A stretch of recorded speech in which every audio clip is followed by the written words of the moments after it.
श्री नंददास जी, आप काशी में अपने गुरुदेव के यहाँ पढ़ रहे थे। आपका जन्म हुआ, जन्म के पश्चात माता पिता ने गुरुकुल पढ़ने के लिए भेजा। वहीं आपको आपके चचेरे भाई श्री गोस्वामी तुलसीदास जी मिले और वहां अच्छे से पठन पाठन चल रहा था। एक दिन की बात, गुरुदेव जब प्रवचन करते थे तो उस प्रवचन को नंददास जी सुनते थे। यदि उस प्रवचन में ज्ञान वैराग्य की बात होती थी तो नंददास जी की इतनी रुचि नहीं बनती थी, लेकिन जैसे ही उस प्रवचन में कभी कभी उदाहरण के रूप में गुरुदेव यदि वृंदावन की चर्चा करते थे कि श्री कृष्ण वृंदावन की लीला में एक ऐसी लीला करते हैं, तुरंत नंददास जी का मानो जैसे जन्म जन्मांतरों का संबंध हो ठाकुर जी से। आपके नेत्र खुल जाते थे और नेत्र खुल करके आपके नेत्रों से अविचल अश्रुधार गिरने लगती थी। बंधुओं, एक बात सुनिए, जिस स्थान की चर्चा हो और आपका चित्त बस मंत्रमुग्ध होकर के वहां की बात सुनने लगे, भगवत धामों में, जैसे त्र्यंबकेश्वर की चर्चा हो, काशी की चर्चा हो, वृंदावन की चर्चा हो, द्वारिका की चर्चा हो, जगन्नाथपुरी की चर्चा हो, बद्रीनाथ की चर्चा हो, श्रीनाथ की चर्चा हो, कहीं की भी चर्चा हो और वहां का बस नाम सुनते ही आपका मन ऐसे हो जाता है कि बस ये चर्चा चलती रहे, तो निश्चित है कि पूर्व जन्म का आपका उस स्थान से कोई संबंध है। गुरुदेव सारे प्रवचन करते थे, लेकिन जैसे ही व्रज की कोई बात कहते तो नंददास जी के नेत्र खुल जाते, मंत्रमुग्ध हो जाते, नेत्रों से अश्रु प्रवाह होने लगता। गुरुदेव बोलते, क्या हुआ? बोले, पता नहीं गुरुजी, आप वृंदावन की चर्चा करते हैं और मेरे नेत्र सजल हो जाते हैं। क्यों? ये नहीं पता। क्योंकि नंददास जी भगवान के द्वापर युग के अष्ट सखाओं में से एक सखा ही है। ये अष्ट सखा पूर्व के ही आए हैं दोबारा। यहां तक तो बात ठीक थी। एक दिन गुरुकुल में एक आचार्य जी आए, दूसरे गुरुकुल के, ध्यान से सुनिएगा, और उन्होंने आकर के कहा कि भाई हम अपने गुरुकुल के छात्रों को लेकर के और कुछ यात्रियों को लेकर के यात्रा पर जा रहे हैं। तो कैसी यात्रा है? बोले, काशी से अयोध्या जाएंगे, अयोध्या से वृंदावन जाएंगे, वृंदावन से और फिर हम द्वारिका जाएंगे, द्वारिका से फिर पुनः वापस आ जाएंगे। आपके आश्रम से, छात्रावास से कोई चलना चाहे तो बता दीजिए, हम ले जाते हैं। उस समय ऐसे ही यात्रा होती थी। कोई एक यात्रियों का दल निकलता था, उसी में सब लोग हो लेते थे। अपने अपने तरीके से कोई नहीं जाता था। बैठ जाओ, सब शांति से विराज जाओ। तो जब ये कहा गया कि आपके यहां से कोई चलना चाहे तो बता दो, तो दो चार बालक और कुछ बड़े आचार्य जन तैयार हो गए। तो नंददास जी गए गुरुजी के पास। बोले, गुरुजी मैं भी जाऊं। और नंददास जी को ना अयोध्या जाना था ना द्वारिका, उनको तो वृंदावन देखना था एक बार। नंददास जी का मैं ये दोष नहीं कहूंगा, पर गुण भी नहीं कहूंगा। एक उनका स्वभाव था, वो रूप के प्रति बहुत आकृष्ट हो जाते थे। सुंदर रूप यदि उनको दिखता था तो वो अपने वश में नहीं रह पाते थे, बस देखने ही लगते थे। अब सामने वाले को चाहे कितना भी अनुचित लगे, लेकिन वो देखते ही थे। और ऐसे देखने लगते थे ढीठ बन के, ढीठ बोलते हैं बिल्कुल बेशर्म बोल दो, ढीठ बन के दिखते थे। और ये लक्षण गुरुजी भी जानते थे और गोस्वामी तुलसीदास भी जानते थे नंददास जी का। तो दोनों को बड़ा डर लगता था कि भाई ये नंददास मन का बुरा नहीं है, लेकिन कभी कभी हमने गंगा घाट काशी में इसको देखा है, ये रूप देख करके ऐसे देखने लगता है कि सामने वाला व्यक्ति बेचैन हो जाता है, कहीं कभी कोई इसके साथ कोई दुर्घटना ना हो जाए, कोई कुछ गलत ना हो जाए। तो इसलिए नंददास जी को बाहर भेजने में गुरुदेव और तुलसीदास जी दोनों संकोच करते थे। आज नंददास जी ने बड़े करुण भाव से गुरुदेव से कहा, गुरुजी क्या मैं यात्रा पे जा सकता हूं? गुरुजी ने तुरंत तुलसीदास जी को देखा तो तुलसीदास जी बोले, नहीं गुरुजी। बोले, देखो नंददास, हमको भेजने में कोई दिक्कत नहीं है, पर तुम्हारा एक लक्षण है, हमको उससे बहुत डर लगता है। भाई समाज संसार है, तुम तो मन के स्वच्छ हो, पर तुम्हारी दृष्टि कई बार ऐसी हो जाती है, सामने वाला कहीं तुम पर आरोप प्रत्यारोप आक्षेप लगा दे तो फिर कहां जाओगे? गुरुजी मैं ध्यान रखूंगा, मैं ऐसा कुछ भी नहीं होने दूंगा जिससे आपके ऊपर कोई बात आवे, मुझे एक बार जाने दीजिए ना। नहीं माने, रात भर चरण दबाए। फिर गोस्वामी तुलसीदास जी के पास बैठे, बोले भैया आप ही कह दीजिए ना गुरुदेव से, एक बार मुझे वृंदावन जाना है, बस एक बार नंद नंदन श्याम सुंदर का दर्शन करना। बोले तुम्हारी भक्ति की बात सुनते हैं तो मन करता है भेज दें, लेकिन तुम्हारा स्वभाव गुण जो है उससे बहुत डर लगता है। नंददास जी बोले मैं वचन देता हूं कुछ नहीं बिगड़ेगा, आप मुझे जाने दो। गोस्वामी जी ने दूसरे दिन सुबह गुरुदेव से बात की और कहा गुरुदेव भेज दीजिए, अब राम जी जो चाहेंगे वो हो ही जाएगा, आप भेज दीजिए और मुझे वचन दिया है वो ध्यान रखिएगा। तो ठीक है। और नंददास जी तो बड़े प्रसन्न होकर के निकल पड़े। अयोध्या गए, सरजू जी गए, सब जगह दर्शन करते करते जैसे ही वृंदावन पहुंचे हैं, वृंदावन की दिशा सामने आते ही नंददास जी के नेत्र सजल हो गए।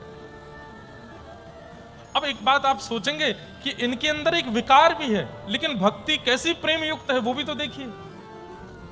भले ही रूप देखने का विकार चित्त में है, परंतु प्रेम भक्ति कैसी है वृंदावन के प्रति।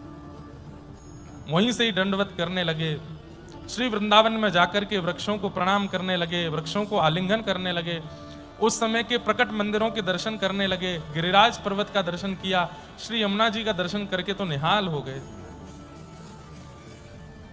एक ही काम करते रहे, क्या? वृंदावन की परिक्रमा। जितने दिन वृंदावन में रहे, सब यात्री इधर उधर घूम रहे हैं, पर ये वृंदावन की परिक्रमा से दूर ही नहीं गए, बस घूमते ही रहे, घूमते ही रहे और रोमें बिलखें और केवल वृंदावन की परिक्रमा करें।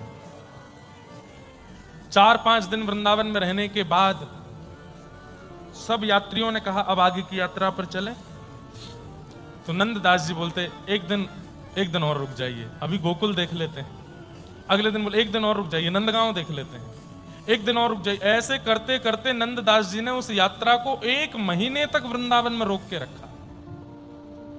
1 महीना बाद सब चिढ़ गए नंददास जी से, बोले ये कोई हमारा भरण पोषण करने वाला है? इसकी बात मान करके आप यात्रा को 1 महीने से वृंदावन में रोके हैं। अरे वापस काशी भी जाना है, अभी द्वारिका तक भी पहुंचना है, चलिए अब यहां से। और सबने निश्चित कर लिया कि कल तो हम चले ही जाएंगे। नंददास जी रात भर सोए नहीं और आपने फिर कहा कि अब मैं रह भी नहीं पाऊंगा वृंदावन के बिना।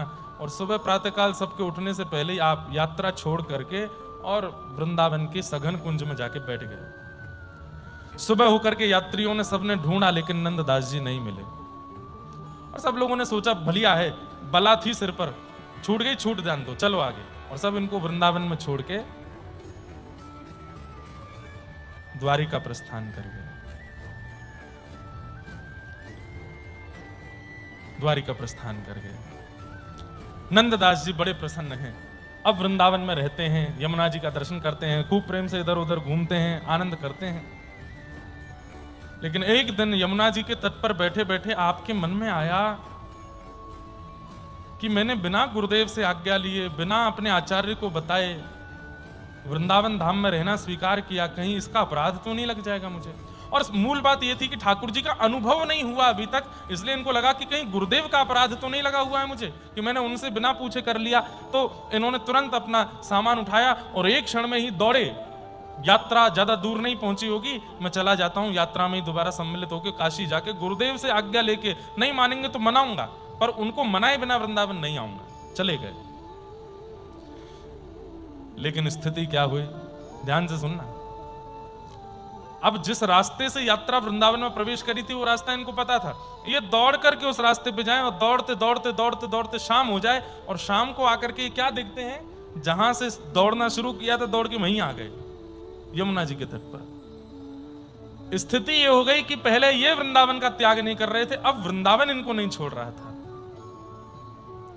बहुत प्रयास किया, अलग अलग मार्गों से बाहर निकलने का प्रयास किया, लेकिन घूम फिर करके ये वहीं आ जाते। मन में विचार किया कि अब तो वृंदावन ही बाहर जाने का निकास मार्ग बंद कर दिया है मेरे लिए, अब मैं क्या करूं। तब आप रज से प्रणाम करते हैं, यमुना जी को प्रणाम करते हुए कहते हैं कि मेरी आगे की गति क्या होने वाली है, या तो उस गति की ओर मुझे ले चलिए, या फिर मुझे स्पष्टीकरण कर दीजिए कि मेरे को जीवन में ठाकुर जी मिलेंगे कि नहीं। अब वृंदावन में रहना ही है तो इसका स्पष्टीकरण किसी घटना के माध्यम से लीला करिए तो सही मेरे साथ। इस प्रकार रज से, यमुना जी से, ब्रज भूमि से प्रणाम कर किया। और आप एक दिन भ्रमण कर रहे थे, एक सुंदर कुआं था। कुआं जानते हैं, जिससे पानी आता है। उस कुएं पर जाकर के आप स्नान कर रहे थे। अब बहुत सावधानी से सुनिएगा, क्योंकि असावधानी करेंगे तो इस लीला के प्रति आपका दोष भाव प्रकट हो सकता है। बहुत सावधानी से सुनना। एक कुआं पर आप स्नान कर रहे थे और उस कुएं के सामने एक क्षत्रिय व्यक्ति का घर था। उस क्षत्रिय व्यक्ति की पत्नी छत्राणी वो छत पर खड़े होकर के अपने गीले बालों को सुखा रही थी और स्नान करते करते नंददास जी की उस पर दृष्टि पड़ी। जैसे ही दृष्टि पड़ी, ये तो देखते ही रह गए उसको। मैंने पहले ही बताया कि रूप देखने का दोष था इनके अंदर, और ये उसको देखते रहे देखते रहे देखते रहे। अब वो तो चली गई भीतर, अब ये बाहर ही बैठे हैं कुआं पर और उसके घर की ओर ही निहार रहे हैं। द्वार देख रहे हैं, खिड़की देख रहे हैं, जंगले देख रहे हैं, छत देख रहे हैं। सुबह से शाम हो गई लेकिन नंददास जी वहां से हिले नहीं। उस छत्री के घर में एक दासी काम करती थी, वो बार बार अंदर जा रही थी, बाहर आ रही थी। उसने नंददास जी को 3-4 बार देखा। मन में आया कि कौन है, यहां क्यों बैठे। भीतर जाकर के उसने छत्राणी से कहा कि द्वार पर एक बड़े दीनहीन से बैठे हैं और रूप देखने में तो ब्राह्मण लगते हैं, शिखा है, सूत्र है और तेजस्वी भी हैं, पर हमारे घर की ओर ही देख रहे हैं। आप जानती हैं क्या उनको? छत्राणी ने झांक करके जंगले से देखा, बोले नहीं हम तो नहीं जानते इनको, जाके पूछो क्या बात है। दासी ने जाकर के नंददास जी से पूछा, आप हमारे घर के द्वार पर बैठे हैं, कारण? झूठ नहीं बोला, सत्य बता दिया। बोले अंदर और कौन रहता है? बोले हमारे मालिक मालकिन रहते हैं। और भी कोई है? बोले नहीं, बस मालिक मालकिन हैं, उनके पिताजी वृद्ध और उनकी वृद्ध माता जी हैं। अच्छा, मैं सुबह स्नान कर रहा था तो ऊपर छत पर कोई बाल सुखा रही थी, वो कौन थी? हमारी मालकिन होंगी, उनका रूप बहुत सुंदर है, उनको देखने के लिए बैठा हूं मैं यहाँ पे। आप उनसे बोल देंगे कि वो छत पे आ जाएं। सुनकर के दासी के तो ताम्रवर्ण हो गया। कैसी बात करता है धूर्त, तू शर्म नहीं आती इस तरीके से बोलने में? इसमें शर्म की क्या बात है? उनका रूप सुंदर है और रूप इसीलिए तो मिलता है कि देखा जा सके। आप उनको बोलिए ना, बस एक क्षण दिख जाएं। मैंने जल भी नहीं पिया सुबह से और ना मुझे भूख लग रही है ना मुझे प्यास लग रही है, बस मैं एक बार उनको देख लूं फिर मैं जलपान करूंगा। दासी दौड़ करके भीतर गई और सिर पकड़ करके बोली, ये कैसी बला आ लगी है घर पर? वो बाहर खड़ा है आपको देखने के लिए। सुबह उसने आपको देख लिया था, तब से वो आपकी ही देखने की प्रतीक्षा में है। अब तो वो छत्राणी घबरा गई, बोले ये कैसा? अरे घर में सबको पता चलेगा, सब क्या सोचेंगे, सबके मन में क्या बात आएगी, इसको कैसे भी भगाओ ना यहाँ से। खूब प्रयास किया। नंददास जी बोले मैं चला जाऊंगा, एक बार उनसे कह दो मुझे दिख जाए। दासी ने जाके कहा, सब जगह बात फैले, घर में बात जावे, आप उससे बढ़िया एक बार छत पे जाके इसको दिख जाओ, ये चला जाएगा। और वो छत्राणी जाकर के, बड़ा अटपटा सा चरित्र है नंददास जी का, सुनिए। दासी छत्राणी छत पर आकर के खड़ी हो गई और नंददास जी ने उसको देख लिया और जैसा कहा था वैसा ही, बस एक झलक देख करके तुरंत कुएं का जल लेके फिर पानी पिया, जलपान किया। वो वहां से चली गई, आप भी चले गए। दासी और छत्राणी बोली बला गई, भगवान पता नहीं कभी कभी क्या परीक्षा लेते हैं। अगले दिन भोर में दासी जैसे ही घर पर आई तो क्या देखती है, नंददास जी फिर से बाहर बैठे हैं और वहीं देख रहे हैं। दासी बोली अब क्या चाहिए? आज का कोटा भी तो उनके दर्शन से ही पूरा होगा, उनसे बोल दीजिए छत पे आ जाएं। क्या कर रहा है तू? मुझे भोजन नहीं सुहाता, मुझे जल नहीं सुहाता। उनको देखने के बाद ही इच्छा होती है कुछ खाने पीने की, एक बार बोल दीजिए ना। दासी भीतर गई, छत्राणी से जाके बोली ये तो फिर आ गया है, द्वार पर खड़ा है। छत्राणी बोली ये मेरे कौन से पाप का मुझे फल मिल रहा है, ये क्या हो रहा है साथ में? उसी समय उस घर के स्वामी छत्री का आगमन हुआ। घर पर आकर के देखा तो अपनी पत्नी को व्यथित देख करके पूछने लगा क्या बात है। घबरा करके उसने सब सत्य बताया। बोले मेरे मन में कोई दोष नहीं है, पर 2-3 दिन से ये एक ब्राह्मण है, द्वार पर आकर के बैठ जाता है और कहता है मुझे देखना है। क्षत्रिय बोला इसकी इतनी हिम्मत, निकल करके बाहर गए। नंददास जी क्या बात है? कुछ नहीं, क्यों बैठा है यहां पर? संभवतः आपकी पत्नी है वो। हाँ तो उनको दिखा दीजिए ना एक बार। क्षत्रिय बोला तेरा मुंह ना तोड़ दूं मैं, तेरी गर्दन काट के ना फेंक दूं मैं, निकल जाए यहां से। बोले आप मुंह तोड़ देना, गर्दन भी काट देना, एक बार उनका मुख दिखा दो। इतने में ही बूढ़े ससुर जी जो उसके पिताजी थे छत्री के, वो आ गए। नगर इकट्ठा होने लगा, सब लोग, अब लोगों को तो बात बनाने को चाहिए, और लोग बाग इस विषय को उछालने लगे। पूरे नगर में चर्चा ऐसी नहीं हो रही है कि नंददास उसको देखने जाते हैं, ऐसी चर्चा हो रही है कि वो घर की छत्राणी नंददास जी से उसका कोई संबंध है। लोगों ने अनर्गल बातें बना करके सब जगह प्रचारित करके उनको धूमिल करने लगे, लेकिन नंददास जी पे कोई फर्क नहीं, और वो परिवार, उनका घर से निकलना दुश्वार हो गया। सब लोग कहने लगे, अरे तुम्हारी घर की बेटी ऐसी, तुम्हारी बहू तो ऐसी, ओ पराये उसको देखती है, ऐसा करती है।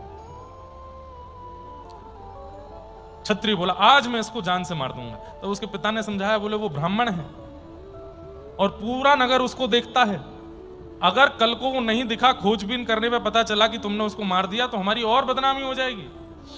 बोले क्या करें, हाथ पे हाथ धरे बैठे रहें, वो तो रोज आता है यहां पर। छत्राणी का रो रो के बुरा हाल, वो घर से नहीं निकलती है। तब आप लोगों ने निर्णय लिया, बोले हम एक काम करते हैं। बोले क्या? हमारे गुरुदेव गोसाई श्री विठलनाथ जी गोकुल में विराजते हैं। देखो ठाकुर जी कभी कभी गुरु आश्रय कैसे करवाते हैं। हमारे गुरुदेव क्षत्रियों के उनके गुरु थे गोसाई श्री विठलनाथ जी, वल्लभाचार्य जी के पुत्र, श्रीनाथ जी की सेवा करते हैं। वो गोकुल में विराजते हैं और हम लोगों पे धन वन भी खूब ज्यादा है, तो रात रात में किसी को पता नहीं लगने देते हैं और ये नगर छोड़ करके हम लोग गोकुल चले जाते हैं। ये बला भी छूट जाएगी, गुरुदेव की सन्निधि भी मिल जाएगी, ब्रजवास भी हो जाएगा। और सब लोग इस पर रजामंदी हो गए। सुबह सुबह सारा सामान तैयार था, नंददास जी आए द्वार पर, एक बार दर्शन करने आते थे। वो छत्राणी आकर के जैसी छत पर खड़ी हुई, उसको देख के नंददास जी चले गए। नंददास जी के जाते ही आप लोगों ने सारा सामान बैलगाड़ी में रखा, निकल गए वहां से और सीधे गोकुल। अगले दिन नंददास जी जब आए तो द्वार पर ताला लगा देखा। आसपास लोगों से पूछा, ये कहाँ हैं, इनका घर बंद क्यों है? तो किसी ने बता ही दिया, वो पता तो चली जाती है सबको, किसी ने बता दिया, बोलो वो तो अपने गुरुदेव के पास गोकुल चले गए। गोकुल का नाम सुनते ही नंददास जी ने गोकुल की राह पकड़ी और आप गोकुल की ओर प्रस्थान करने लगे। अब परिवार तो सोचिए 12 घंटे पहले निकल गया था, पर नंददास जी में दर्शन की इतनी लालसा थी, दर्शन जाने क्या ही था, वो इतनी तेज दौड़े कि वो लोग यमुना जी के तट पर पहुंचे हैं, सामान उठा उठा करके नाव में धर रहे हैं। इतने तो नंददास जी वहां आ गए और सामान धरते हुए दासी ने पीछे घूम करके देखा तो नंददास जी एक पेड़ पर ऐसे हाथ लगाए खड़े और मधुर छत्राणी को देख रहे हैं। दासी दौड़ी दौड़ी गई, बोली ये बला तो यहां भी आ गई। बोले कहां है? बोले वो खड़ा। नंददास जी मानो जैसे प्रेत जैसे दिखने लगे इन लोगों को। बोले ये कैसे कहीं भी प्रकट हो जाता है? एक बार फिर जाके मना। बोले भैया तुम्हें चाहिए क्या? कुछ नहीं चाहिए, तो उनको देखना है बस। कैसे बेशरम हो तुम?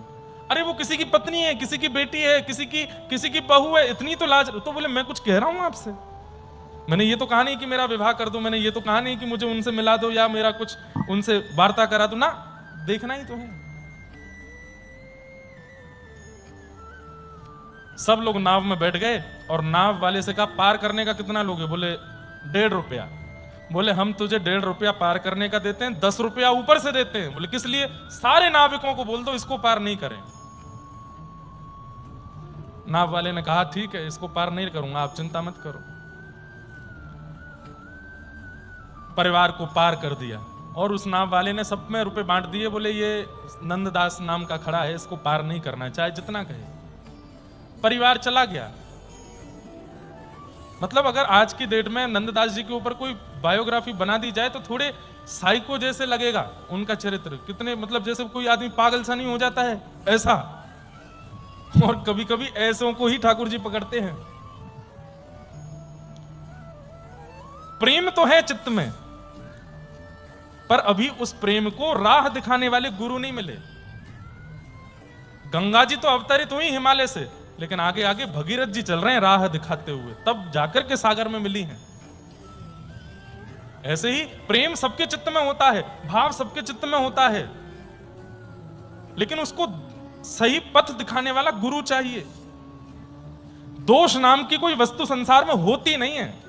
ध्यान से सुनिएगा, दोष नाम की कोई वस्तु संसार में होती नहीं है। हमारा जो गुण ठाकुर जी से विमुख हो जाता है वही दोष बन जाता है, और जो गुण ठाकुर जी में लग जाता है वही भक्ति बन जाता है।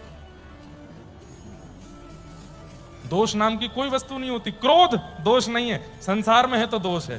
ठाकुर जी के प्रति हो जाए तो कल देख रहे थे गोविंद दास, ठाकुर जी को गोटी मार रहा है, ठाकुर जी से ही लड़ रहा है, वहां क्रोध का अनुभव हो रहा था ना, प्रेम का अनुभव हो रहा था। मोह यदि दोष है तो कब है? जब संसार में है, लेकिन वही भजन में है तो वो दोष नहीं है। लोभ, किस बात का लोभ? इसका भजन मुझसे ज्यादा हो रहा है, ये मुझसे ज्यादा दिगंबरा दिगंबरा जप रहा है, लोभ, इससे ज्यादा करना है मुझे। अब यही संसार में हो जाए तो दोष बन जाता है, पापगामी बना देता है, और भजन में बन जाए तो भगवत प्राप्ति करा देता है। काम संसार में हो तो दोष है, लेकिन गोपियों की तरह ठाकुर जी में हो तो भक्ति है। तो दोष नाम की कोई वस्तु है नहीं, बस हमारा जो गुण संसार में है वो दोष है, वही गुण ठाकुर जी में है वो भजन है, भक्ति। पूरा क्षत्रियों का परिवार पहुंच गया गोकुल, जाकर के गोसाई श्री विठलनाथ जी को प्रणाम किया। विठलनाथ जी बड़े प्रसन्न हुए और सब आनंद में बोले, गुरु जी बस अब सब छोड़ आपकी शरण में आ गए। अरे वाह, बहुत बढ़िया किया। भूख लगी होगी, लगाओ भाई पत्तल लगाओ। कितने लोग थे? 4 लोग थे, छत्री, छत्रानी, उसके पिता और माता, लेकिन 5 पत्तल लगाई गई, 5 पत्तल लगाई। दासी भी थी, 6 पत्तल लगाई। अब परिवार के लोग पत्तल देखें और वो खाली पत्तल जब देखी तो डर तो लग ही रहा था, नंददास कहीं भी आ जाता है। गुरुजी हम तो 6 ही लोग हैं, ये 5वीं पत्तल किसके लिए? गोसाई श्री विठलनाथ जी मंद मंद मुस्का के बोले, यमुना के उस पार भी एक भूखा खड़ा है, उसको भी भूख लगी है, वो भी पाएगा। अब तो इनके आंखों से आंसू छूट गए। बोले, गुरुजी उसका नाम मत लीजिए आप, हमको वो प्रेत के जैसा दिखाई दे रहा है, उसने हमारा, हम तो ब्राह्मण जान के उससे कुछ कह नहीं रहे, ऐसा कर रहा है। गोसाई जी बोले, मुझे सब पता है, पर भैया इस संसार में दोष नाम की कोई वस्तु होती नहीं, उसके अंदर देखने का शौक है, वो सुंदरता के पीछे मरता है। अभी उसने नंद नंदन को देखा नहीं है ना, तुम लोग चिंता मत करो, यहीं बैठ जाओ गोकुल में। अब 2 दिन का समय दो, 2 दिन बाद अपनी पत्नी को उसके सामने खड़ा करना, देखने की भी इच्छा प्रकट हो जाए तो हमारा नाम बदल देना। और हमने नाव भेजी है उसको बुलाने के लिए, बुलाओ। एक नाविक गया, नंददास सुबह से बैठे थे, हाथ जोड़ रहे थे नाव वालों के, कोई भी उनको पार नहीं कर रहा था। तब एक नाविक आया, बोले, गोसाई श्री विठलनाथ जी ने नाव भेजी है, तुमको बुलाया है गोकुल, चलो। आप गोकुल पहुंचे, गोसाई श्री विठलनाथ जी के सामने जैसे ही पहुंचे, गोसाई जी का दर्शन किया। कहो नंददास कैसे हो? आपको मेरा नाम कैसे पता?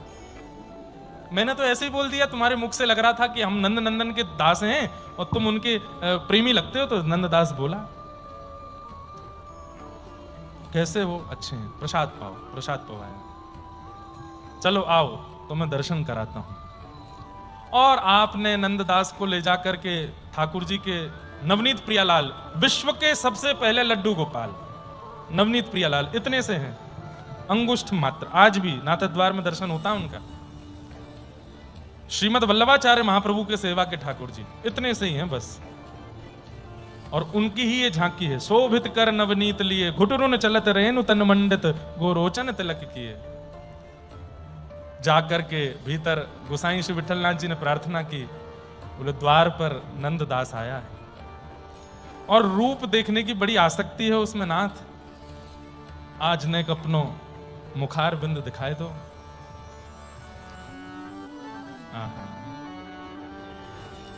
आज कृपा कर दो ना नाथ। ऐसी आसक्ति, ऐसी दृढ़ता किसी को देखने की मैंने पहली बार देखी है किसी में।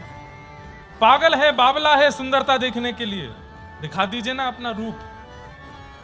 संसार से छूट के जब आपको देख लेगा तो हो सकता है कि आपके ऐसे यश का गान करे, गुण का गान करे कि पूरा विश्व कृतार्थ हो जाएगा। और गोसाई श्री विठलनाथ जी ने 1.5 घंटा से नवनीत प्रियालाल जी को मनाया, पलना झूल रहे हैं ठाकुर जी, और मनाते हुए कहा, जय जय, बस मैं इसी आशा में खोल रहा हूं दर्शन कि आप उसको अपना रूप लखाओगे। और जैसे ही कपाट खोले हैं, पलना पर ऐसे हाथ में नवनीत लिए और एक हाथ नीचे है। दो घुटनों पर ठाकुर जी सुंदर यशोदा मैया की चुनरी पहने छोटे से लड्डू गोपाल झूल रहे हैं झूला। और जैसे ही कपाट खुले नंददास जी ने नेत्र खोल करके सामने देखा। सबको तो लग रहा है कि नवनीत प्रियालाल खड़े हैं, लेकिन जैसे ही नंददास ने देखा ठाकुर जी दोनों पैर लटकाए झूला पर बैठे हैं और ऐसे नंददास को अपनी ओर बुला रहे हैं। ये झांकी जब देखी ठाकुर जी की अपनी ओर खींचने वाली, नंददास के तो रोम रोम कंपित होने लगे, अविरल अश्रुधार नेत्रों से गिरने लगी। कुछ कहना चाह रहे हैं पर होठ फड़फड़ा रहे हैं, शब्द प्रकट नहीं हो रहे हैं, बस पूरा शरीर कंपायमान होने लगा। आचार्य चरण श्रीमद गोसाई विठलनाथ जी देख करके बोले, नंददास क्या हुआ, क्या दिख रहा है? आहा। तब नंददास जी बोले, मैं गाऊंगा। बोले गाओ। गोकुल मंडन कुंवर कन्हाई, गोकुल मंडन हे नंददास को जीवन गिरधर, नंददास को जीवन गिरधर। जैसे ही ये पद गा रहे थे गोसाई श्री विठलनाथ जी दौड़ करके गए और उस क्षत्रिय परिवार की उस महिला को बुला करके लाए। प्रेम मगन होकर के नंददास जी नाच रहे हैं ठाकुर जी के आगे। वो घबरा रही है सामने आने में। गोसाई जी बोले, मैं कहता हूं आओ यहां पर। जैसे ही वो आकर के खड़ी हुई, गोसाई जी ने नंददास से कहा, नंददास जरा पीछे मुड़ के देखना। पीछे मुड़ करके जब उसी महिला को पुनः देखा, नंददास जी ने चरणों में प्रणाम कर लिया और प्रणाम करके कहा, गुरुदेव अब इनके अलावा और किसी को देखने की इच्छा नहीं है। अब ये नेत्रों में बस गए हैं, ये चित्त में बस गए हैं। और उछल करके नृत्य करके गाने लगे, नंददास को जीवन गिरधर, नंददास को जीवन गिरधर, नंददास को, नंददास को जीवन गिरधर, नंददास को जीवन गिरधर। हे गोकुल मंडन कुंवर कन्हाई, गोकुल मंडन कुंवर। हे राधे राधे गोविंद गोविंद राधे, हे राधे राधे गोविंद गोविंद राधे, हरि गोविंद राधे गोपाल राधे, भजो गोविंद राधे गोपाल राधे, हे भजो हगो हे बोलो राधे राधे गोविंद गोविंद राधे, राधे राधे गोविंद गोविंद राधे, गोविंद राधे गोपाल राधे, गोविंद राधे गोपाल राधे, हे भजो राधे राधे गोविंद